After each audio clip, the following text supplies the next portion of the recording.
Mapapirata, marines, revolutionaries o mismong sa loob ng world government, may mga individual na lagi nagdudulot ng gulo saan man sila mapunta. Sila ang mga miyembro ng D-Clan, ang mga natural na kalaban ng mga Celestial Dragons. Simula pa lang ng Void Century, ipinapasa-pasa na ang kanilang pangalan kasama na ang kanilang inherited will. Hindi pa malinaw kung ano ang tunay nilang layunin, pero mukhang malapit na itong matupad sa kasalukuyang henerasyon. Kaya nga ngayong araw, pag-uusapan natin lahat ng 13 kumpirmadong miyembro ng D-Clan. Ano-ano ba ang naging papel at magiging papel nila sa paparating na Final War, kung saan siguradong tuluyan na nilang mapapatalsik ang mga Celestial Dragons. Una nating pag-usapan ang isa na siguro sa pinakamaimpluwensyang miyembro ng D-Clan, si Gol D. Roger. Siya ang kauna-unahang pirata pagkatapos ng Void Century, at least na alam natin na nakalayag sa palibot ng Grand Line at nakarating sa huling isla nito, ang Laugh Tale. Dahil sa pagka-imposible ng gawain ito, binansagan siyang Pirate King at nagtamo rin ng pinakamataas na bounty sa kasaysayan ng mga pirata. Sa Laugh Tale nila nalaman ang katotohanan tungkol sa Void Century, Ancient War at kahulugan ng Will of D. Yun nga lang, napagtanto ni Roger ang isang mapait na katotohanan. Masyado pa pala silang maaga para aksyonan ang mga napag-alaman nila. Pero sigurado raw na may darating na tauhan sa hinaharap na tatapos ng mga nasimulan nila. Sa kabila nito, hindi nanlumo si Roger at hindi nag-aksaya ng panahon. Gumawa siya ng dalawang importanteng bagay upang ihanda ang landas para sa susunod na henerasyon. Una ay bumuo siya ng anak. Malinaw na inakala ni Roger na itong anak niya ang tatapos sa sinimulan niya, na itong si Ace ang susunod na magiging Joy Boy at magpapalaya sa mundo. Pangalawa naman na ginawa ni Roger ay ang pagsisimula ng Great Pirate Era. Bago siya bitayin, ipinamalita niya sa buong mundo na nag-iwan siya ng malaking kayamanan sa isang lugar at kung gusto nila itong makamit ay kailangan nilang maglayag sa mundo. Dahil sa pahayag na ito, napakaraming tao ang sumugod sa karagatan para maging pirata. Hindi pa malinaw kung ano ang eksaktong layunin ni Roger sa galaw na ito, pero malinaw na nagresulta ito sa pagdami at pagkalat ng mga pirata at paghina ng impluwensya ng world government sa buong mundo. At malaki ang posibilidad na marami dito sa mga na-inspire ni Roger na maging pirata ay lalaban rin sa world government pagdating ng Final War. Ang susunod naman ay ang naging nanay ng anak ni Roger, si Portgas D. Rouge. Bago sumuko si Roger sa mga Marines, dinisband niya muna ang crew niya at naglakbay mag-isa. Sa paglalakbay na ito niya nakilala si Portgas D. Rouge at nagkaroon nga sila ng isang anak. Medyo kahina-hinala nga ang pangyayaring ito. Bago pa kasi dinisband ni Roger ang crew niya, sinasabi niya na ang anak niya ang susunod na makakahanap sa One Piece at tuluyang makagamit nito. So parang siguradong sigurado siya na magkakaroon siya ng anak kahit wala pa siyang kasintahan noong panahon na yon. Tandaan rin natin na pagkatapos niyang pumunta sa Laugh Tale, alam na ni Roger ang buong history at malamang pati ang katotohanan tungkol sa D-Clan. Malaking coincidence lang kaya na itong nakilala ni Roger at naging nanay ng anak niya ay isa ring miyembro ng D-Clan? O posible kaya na sinadya ni Roger na talagang maghanap ng isang D-Clan member upang bumuo ng isang chosen one? May naging importanteng papel kaya ang Portgas D family sa nakaraan kaya ito ang pinili ni Roger na maging nanay ng anak niya? O sadyang coincidence nga lang ba talaga ang pagkilala nila sa isa't isa? Napakakonti rin ang alam natin tungkol kay Portgas D. Rouge, pero nagpamala siya ng lakas ng kalooban na tipikal na nakikita sa isang D-Clan member. Noong nabalitaan ng mga Marines na nagkaroon si Roger ng isang anak, isa-isa nilang inimbestigahan ng mga bata na may posibilidad na anak niya. Para iligtas si Ace, halos 20 buwan na pinanatili ni Portgas D. Rouge ang anak niya sa loob ng kanyang tiyan upang hindi maghinala ang mga Marines. Isang gawain na imposible para sa isang normal na tao. Ngayon, lakas ng willpower nga lang ba ang ginamit niya? O meron bang tulong ng isang devil fruit? Hindi pa nga malinaw. Pero naging epektibo ito at nakaligtas nga si Ace mula sa mga Marines. Yun nga lang, agad na namatay si Rouge matapos ipanganak si Ace dahil nga sa hirap ng ginawa niya. Bago tayo magpatuloy, kung nag-enjoy ka sa mga ganitong klaseng eksplanasyon at content tungkol sa One Piece, ay mag-subscribe ka na sa ating channel dahil marami pa tayong similar content na ilalabas. Sunod naman nating pag-usapan ang naging anak nila Roger, si Portgas D. Ace. Bago pa man siya ipinanganak, matinding expectations na ang nilagay sa kanya ng tatay niya dahil inakala nito na siya ang magiging susunod na Joy Boy at makakahanap ng One Piece. Hindi nga lang nabuhay si Roger para gabayan ng anak niya. Pero kahit wala na yung tatay niya, inalagaan pa rin si Ace ng ibang maalamat na figura na nagkaroon ng koneksyon kay Roger. Una siyang inampon ni Garp, na isa ring miyembro ng D-Clan, dahil na rin sa habilin ni Roger. Kinugkup niya si Ace at pinalaki ito bilang sarili niyang apo. Hinangad ni Garp na maging malakas na marin si Ace sa hinaharap. Yun nga lang, mas pinili nito na maglayag bilang isang pirata. Sa paglalayag ni Ace, nagpamalas agad ito ng matinding lakas at potensyal at nakatalo pa nga ng isang Shichibukai. Kalaunan, pinotektahan na naman siya ng isa na namang dating karibal ng tatay niya, si Whitebeard. Dahil nga sa abnormal niyang lakas at potensyal, mabilis na pagtanto ng world government na malamang ay anak siya ng dating Pirate King. Yun nga lang, hindi nila ito mahawakan dahil na rin sa proteksyon ni Whitebeard. Sa huli, natalo si Ace ng isa ring D-member at dating Whitebeard pirate na si Marshall D. Teach at ibinigay sa mga Marines para bitayin. Nagresulta nga ito sa Marineford War na nauwi sa pagkamatay ng parehas ni si Whitebeard at ni Podcast ni Ace. Hindi natupad yung inakala ni Roger na si Ace ang makakahanap ng One Piece. Pero bago siya mamatay, buong pusong sinabi ni Ace sa kapatid niya na naniniwala siya na ito ang susunod na magiging Pirate King. At isa sa mga regret niya bago mamatay ay hindi niya mapapanood si Luffy na makamit ito. Susunod naman ang isa sa mga naging karibal ng Pirate King, si Monkey D. Garp. Dahil sa taglay ng lakas, ilang beses na raw niyang muntik na mahuli si Roger. Noong naramdaman ni Roger na maaaring hanapin ng mga Marines ang anak niya, pinagkatiwala niya ito hindi sa mga crewmates niya, kundi sa mortal niyang kalabang si Garp. Kahit na ilang beses na silang muntik magpatayan, alam niya raw na hindi hahayaan ni Garp na patayin ang isang inosenteng bata. Tama naman ang hinala ni Garp at kinupkup ni Garp ang batang Ace at pinalaki ito kasabay ng sarili niyang apo. Kahit nagtatrabaho si Garp bilang Marine, hindi siya sunod-sunuran sa mga Celestial Dragons. Ilang beses pa nga siyang tumanggi sa promotion para maging Admiral dahil ayaw niyang maging direktang utusan ng mga ito. At ilang beses ring pinakita sa storya na mababa ang tingin ni Garp sa kanila. Mahilig si Garp na magsanay at magpalaki ng susunod na henerasyon ng mga Marines, kagaya ng ginawa niya kay Kobe at Helmepo, dating Admiral Aokiji, at plano niya rin sanang gawin kay Luffy at Ace. Naniniwala siya na ang susunod na henerasyon ang pag-asa ng Navy. Sa sarili niyang pamamaraan, sinubukan niyang gumawa ng pagbabago mula sa loob ng organisasyon. Kasalukuyang biyag itong si Garp ng isa ring D-member na si Blackbeard, at malamang ay gagamitin sa plano nitong maging opisyal na hari na parte ng world government, kagaya ng sinubukan nitong gawin kay Kobe. Pero tingnan na lang natin kung hahayaan ba ni Garp at ng mga nagmamahal sa kanya na mangyari yan. Sunod naman natin pag-usapan ang anak ni Garp, si Monkey D. Dragon. Siya nga ang isa sa mga pinakamalaking sakit ng ulo ng world government at binansagan pa nga siyang the world's worst criminal. Siya kasi ang pinuno ng lahat ng revolutionary sa buong mundo. Habang ang mga pirata ay may kanika nilang pansariling layunin, ang pangunahing layunin ng revolutionaries ni Dragon ay ang pagpapabagsak sa mga Celestial Dragons. Hindi ang world government kundi ang Celestial Dragons. Dahil alam nila na ito ang mga tunay na kalaban. Kagaya ng tatay niya, nagsimula rin si Dragon bilang isang Marine. Hindi nga lang daw siya nakahanap ng hustisya doon, kaya nagdesisyong tumiwalag dito. Kung ang tatay niya mas pinili na baguhin ang Navy mula sa loob, si Dragon naman ay mas pinili na direkta ng magrebelde at lumaban sa mga Celestial Dragons. Alam kasi ni Dragon na hanggat nasa tuktok ng world government ang mga Celestial Dragons, hindi makakamit ang tunay na hustisya. Kahit papunuin mo pa ang Navy ng mababait na tao. Sa 20 taon ng One Piece, hindi pa natin nakikita ang tunay na lakas ni Dragon. Pero pag dumating na ang Final War at paglaban sa mga Celestial Dragons, sa tingin ko naman hindi tayo madidismaya dito at malamang isa ito sa mga pinakamalakas na tahuan sa storya. Sunod naman ang pangatlong miyembro ng Monkey D. family, si Monkey D. Luffy.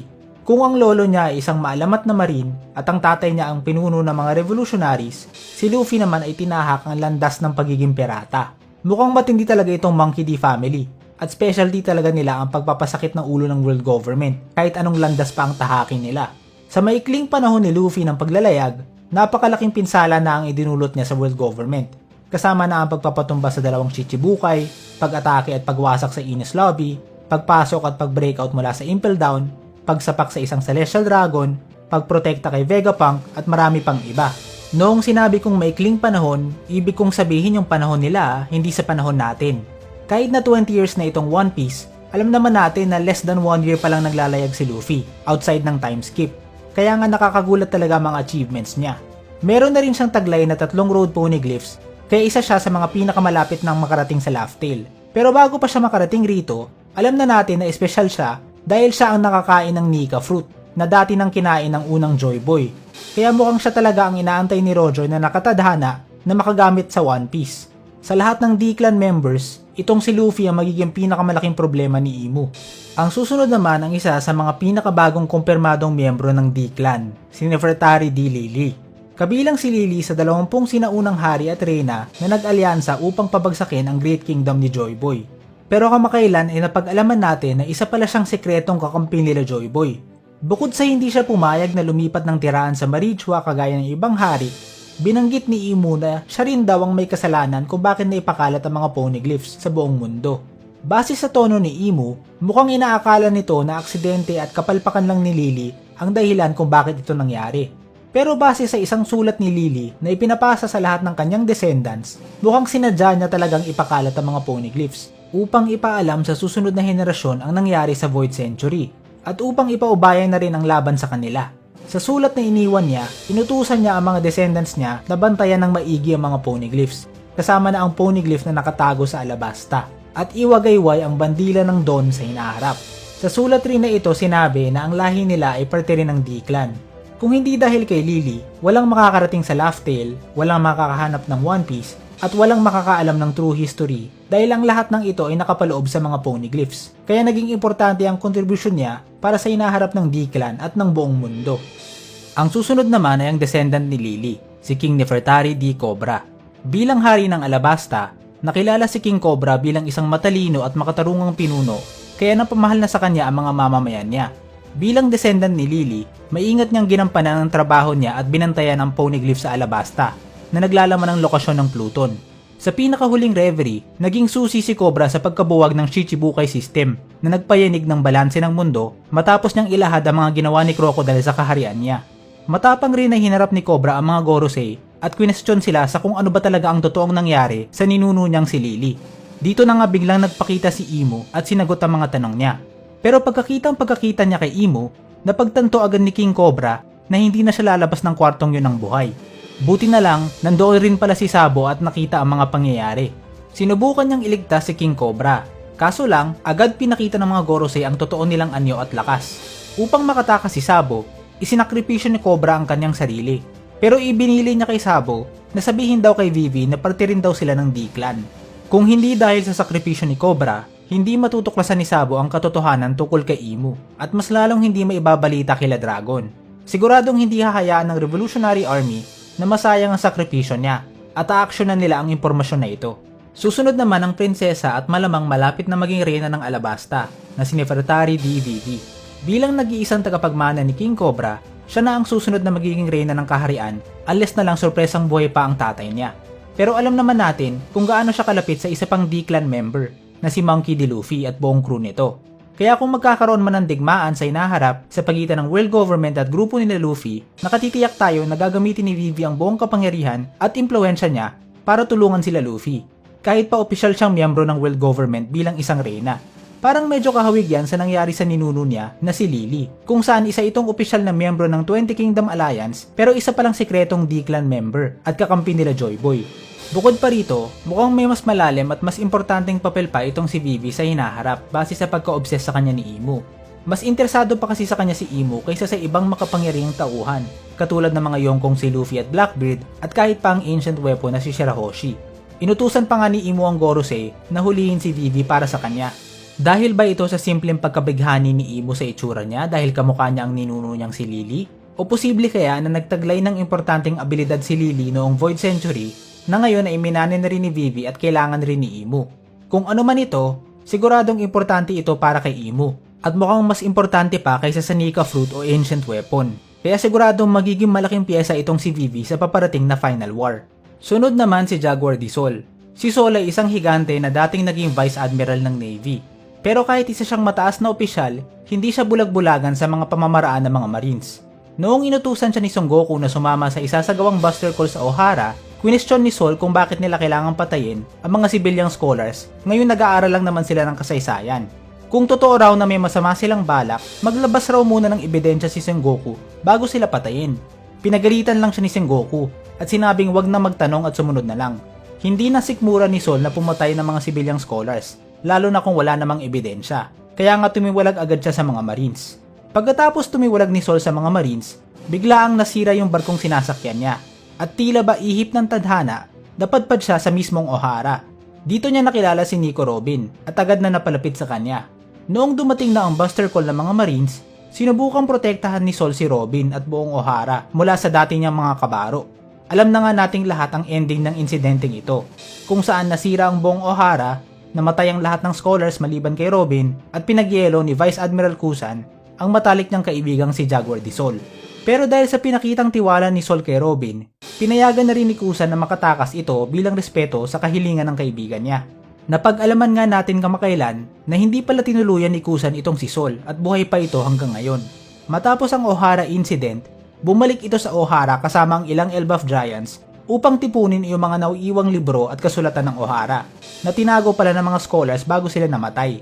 Ibinalik ng mga Giants sa mga librong ito sa Elbaf kung saan nila ito prinotektahan. Pinapayagan nila ang ilang piling tao na basahin ang mga kasulatan na ito at isa nga sa mga nakabasa nito ay si Vegapunk. Masasabi natin na kung hindi dahil kay Sol, hindi mabubunyag ni Vegapunk ang mga binunyag niya sa mundo. Kung hindi rin dahil sa kanya, baka namatay na si Robin sa Ohara incident dahil walang magiging rason si Kusan para patakasin siya. Tiyak na mas magiging malaki pa ang papel niya sa paparating na Elbaf arc, kung saan may iba pa siyang impormasyon na pwedeng i-reveal kay Nico Robin at mga Straw Hats. At malay natin, baka siya rin ang man with the burn scar na nagtataglay ng panghuling road poneglyph na kailangan bago makarating sa Laugh Tale. Susunod naman nating pag-uusapan si Trafalgar Law. Isa si Law sa mga pinaka-importanteng pirata sa kasulukuyang henerasyon. Kagaya ni Luffy, kabilang rin siya sa worst generation na nagtipon sa Sabaudi Archipelago 2 years ago. Simula noon ay mas lumaki pa ang naging epekto niya sa mundo ng One Piece. Naging importante siyang figura sa hanggang ngayon ay misteryoso pa ring Rocky Port incident, kung saan nagtamo si Captain Kobe ng palayaw na hero, nakuha ni Blackbeard ang teritoryo na Hachinosu, at nakamit ni Law ang posisyon na Shichibukai. Nagkaroon rin sila ng malapit na alyansa sa isa ring D-clan member na si Monkey D. Luffy, kung saan pinagtulungan nilang pabagsakin una ang dating Celestial Dragon na si Doflamingo at sunod naman ang alyansa ng mga Yonko si Big Mom at Kaido. Dahil sa mga aksyon niya sa Wano, binigyan si Law ng isa sa mga pinakamataas na bounties na nakita natin sa storya na tumataginting na 3 billion berries. Bukod pa sa mga achievements niya, taglay rin ni Law ang isa sa mga pinaka-importanteng piyesa sa storya, ang Devil Fruit niya na Ope Ope no Mi, na may kakayanan na magbigay ng immortality sa ibang tao. Sa sobrang importante ng Devil Fruit na ito, ay handa ang world government na magbayad ng 5 billion berries para dito, mas mataas pa sa bounty ng ibang Yonko. Malaki ang tsansa na may kinalaman ng fruit na ito sa immortality ni Imo at ng Gorosei. Binanggit pa nga ni Doflamingo na kung napasa kamay niya raw itong Devil Fruit ni Law, ay nagamit niya na ang national treasure ng Marichwa. Kaya importante talaga ang fruit na ito at siguradong pag-aagawan sa hinaharap. Pero ang pinakamatinding misteryo tungkol kay Law ay ang buo niyang pangalan. Meron kasi siyang hindi lang isa, kundi 2 sikretong pangalan. Bukod sa taglay niya ang D initial, ay meron pa siyang isang pangalan na sinusubukan niyang itago, ang middle name niya na Water. Ang buo niyang pangalan ay Trafalgar D. Waterlaw. Kung normal lang ang pangalang Water, bakit naman niya yan tinatago kasama ng D initial niya? Ano kayang importansya ng pangalan na yan? Siguradong magiging malaking reveal yan sa hinaharap, kaya abangan na lang natin yan. Ang susunod naman ay isang tauhan na sinasabing matagal nang patay, si Rox D. Sebek. Siya raw ang pinakamatinding naging karibal ng Pirate King na si Gold D. Roger. Higit pa raw kay Whitebeard. Sa sobrang lakas niya, nagawa niyang mapasunod ang iba ring malalakas na tauhan, katulad nila Whitebeard, Big Mom, Kaido, Shiki, Wangzi at iba pa. Mga tauhan na siguradong hindi papayag na maging tagusunod ng taong mas mahina sa kanila. Sa kabila ng pagiging pirata, ang ambisyon raw ni Sebek ay hindi maging Pirate King, kundi maging King of the World. Kaya siguro natural lang na ang pangunahin niyang kalaban ay ang mga kasulukuyang hari ng mundo, ang mga Celestial Dragons. Sinugod niya ang mga ito sa God Valley noong nagkaroon sila ng paligsahan doon. Pero sa di pa malamang dahilan, nagsanib puwersa raw ang 2 ring D-clan member na si Goldie Roger at Monkey D. Garp para pabagsakin siya doon. Matapos ang pagkatalo ni Rox, hindi pumayag ang mga malalakas niyang crewmate na sumunod sa ibang pinuno. Agad silang nag-disband at nagtayo ng kani-kanila mga pirate crew at naging Yonko pa nga ang 3 sa kanila. Patunay lang kung gaano kalakas yung dati nilang captain. Ano kaya ang naging layunin ni Rox sa God Valley? At bakit napilitan si Roger at Garp na magsanib puwersa laban sa kanya? Aabangan na lang rin natin yan. Ang susunod naman ay isang pirata na tila iniidolo si Sebek, si Marshall D. Teach. Kung susuriin nating mabuti, halatang sumusunod ito si Blackbeard sa mga yapak ni Sebek. Bukod sa kinuha nito ang dati niyang teritoryo na Hachinosu, pinangalanan rin nito ang flagship na barko niya na Saber of Sebek. Kung ano mang koneksyon sa pagitan nila ay hindi pa malinaw sa ngayon. Pero siguradong ito si Blackbeard ang isa sa pinakadelikadong pirata sa panahon niya. Taglay niya kasi ang 2 sa pinakamalakas na Devil Fruits na nakita natin sa storya. Ang Logia Yami Yami no Mi na kayang ipawalang bisa ang ibang Devil Fruits at ang Paramecia Gura Gura no Mi na sinasabing kayang wasakin ng buong mundo. Meron din siyang malalakas na crew members na nagtataglay rin ng malalakas na Devil Fruit. kabilang na ang dating head jailer ng Impel Down at maging ang dating admiral na si Aokiji. Meron nga siyang plano na makipagkasunduan sa world government upang gawin siyang opisyal na hari. Pero alam naman natin na parte lang yan ng mas malaking plano na pagharian ng mundo. Kagaya na lang ng ambisyon rin ni Sebek na maging king of the world. Kung gusto talaga ni Blackbeard na maging king of the world, tiyak na kailangan niyang patumbayin si Imu at iba pang mga celestial dragons. Angkop lang bilang isang D-clan member. Pero nakita rin natin na mukhang nakatakda rin na bumangga ang landas niya sa isa pang D-clan member na si Monkey D. Luffy. Bukod sa sinusulat sila bilang magkabaliktad na tauhan, si Luffy bilang Sun at Blackbeard bilang Darkness, marami na ring utang itong si Blackbeard kay Luffy. Lalo na't ito ang humuli kay Ace at ngayon ay kasalukuyang pangbihag si Monkey D. Garp. Kaya nga interesting makita kung ano ang magiging papel ni Blackbeard sa final saga. At ito na nga ang mga kumpirmadong miyembro ng D-Clan. Kung gusto mo namang makita kung sino yung mga grupo at kaharian na naging kakampi ni Joy Boy sa Ancient War, tignan mo na rin ang video natin tungkol dyan.